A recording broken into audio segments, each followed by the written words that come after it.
but you need to start praying for your future spouse.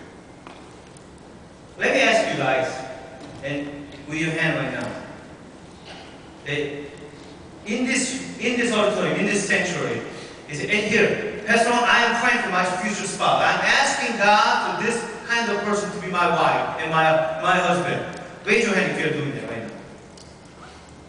Okay? Raise your hand. Come on, higher, so I can see it. Okay? You're already married. You shouldn't raise your hand. I gotta tell your wife about you. Anybody else? Raise your hand. Let me see it. Let me see it. Let me see it. Amen. That's good. That's good. Praise God. You guys listen to me. You need to start praying for your future spouse.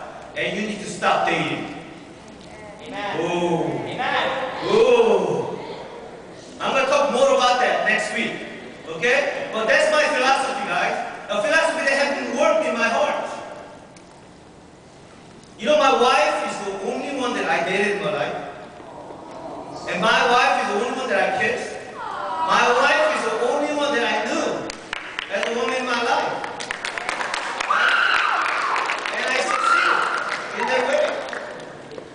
And you know, for me, I don't have to deal with all the pain. I don't have to deal with all the guilt trips. I don't have to deal with all the emotions that in my life.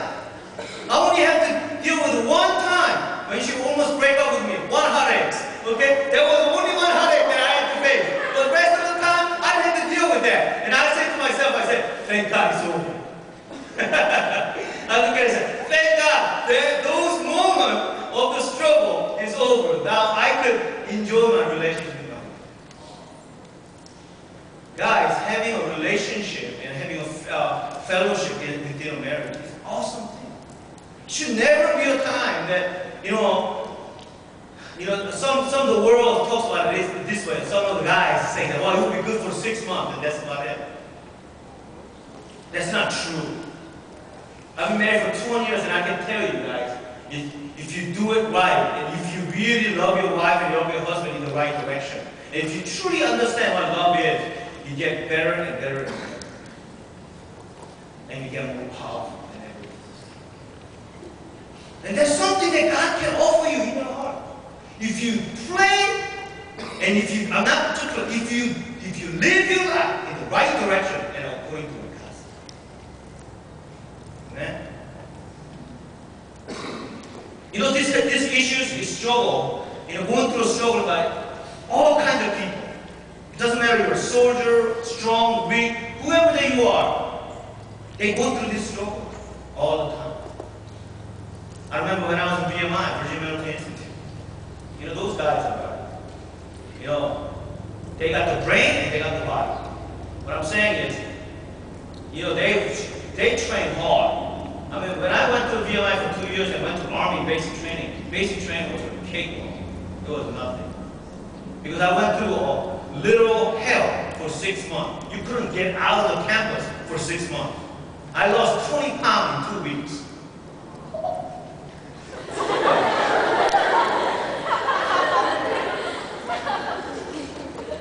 I was really skinny back then, guys. I came in as 170 pounds. Right now, I'm about 120.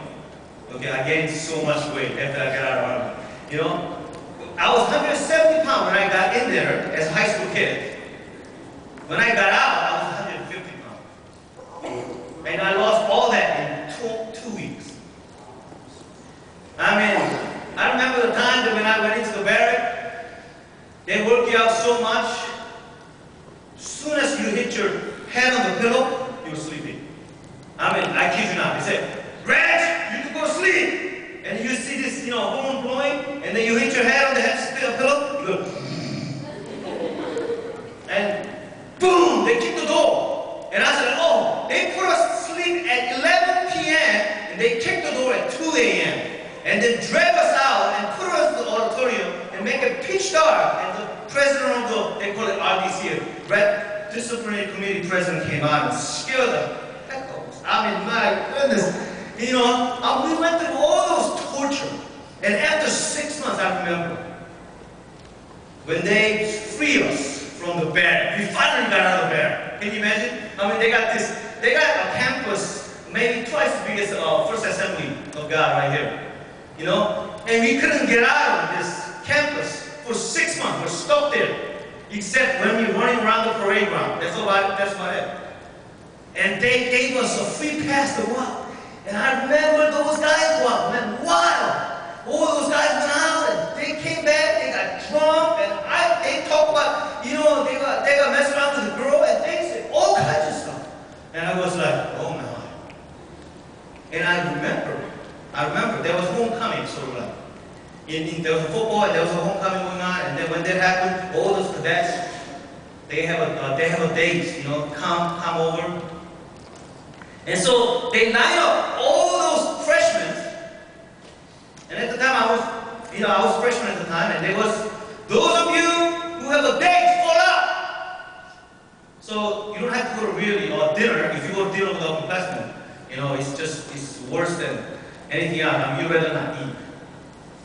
But fall out, and anybody fall out except my Christian friend and myself, and feel the regret.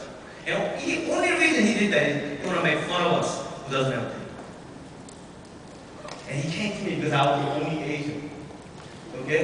And that, you know, it's a Virginia, it's a southern Virginia, guys. And so, only Asian there. And then he came to me, and he was like, Jacob, how come you don't have a date? So I told him this. Something boldness came over me. And I told him, I said, sir, because I don't need one, sir. And he was freaking out. And this guy was a Marine Corps guy. He came out of Marine Corps, enlisted, and came into BMI to be an officer. And he said, like, he's freaking out, and he was like, what do you mean? And I go, sir, because of Jesus Christ in my life, I don't need date right now, sir. And he was like, oh? And he was, you gonna eat with me tonight? I said, like, oh no, I'm gonna die. And I was sitting on the cafeteria, and you know, I have to eat in tension. You know, you guys don't know. The way they eat it is you sit down like this, and you have to put your knee together. They give you a butter knife, and you have to hold it the whole time while you're eating it. And then you cannot look at the food. You have to look straight, and you gotta eat like this. And then whenever the upperclassmen stop you, you know, you have to, like, under tension. I mean, it's not a very comfortable position to eat, by the way. When there's a fried chicken, you're dead. Because you cannot look at fried chicken, and you have to use a fork and knife to eat it. You have to cut it properly and eat it without looking at it. I said, are you insane? Well, that's how we eat it. And then while we're eating, this upperclassman sat me down, and he was like, so, Eddie's. He's like, wow. He goes, just don't worry about it. Don't pay attention. Just eat. I was like, oh, I didn't eat this food. I didn't even look at the food for such a long time. I was freaking out, you know, when he was telling me this. And you know what he was saying? I said, you know, what do you mean that you don't need a girlfriend or date because of Jesus? Tell me. And I told him, I said, you know, I said, Sergeant Nolan, I don't need him. I don't need it right now in the park. I'm praying for the future. But I don't need a date or girlfriend right now because I'm praying for them, a right person in the future. But Jesus Christ, meanwhile, is the one that says that. He is my true love. And I was telling him boldly. And this guy was like, wow. And you know what? Then, about 2 days later, there was a knock on my door.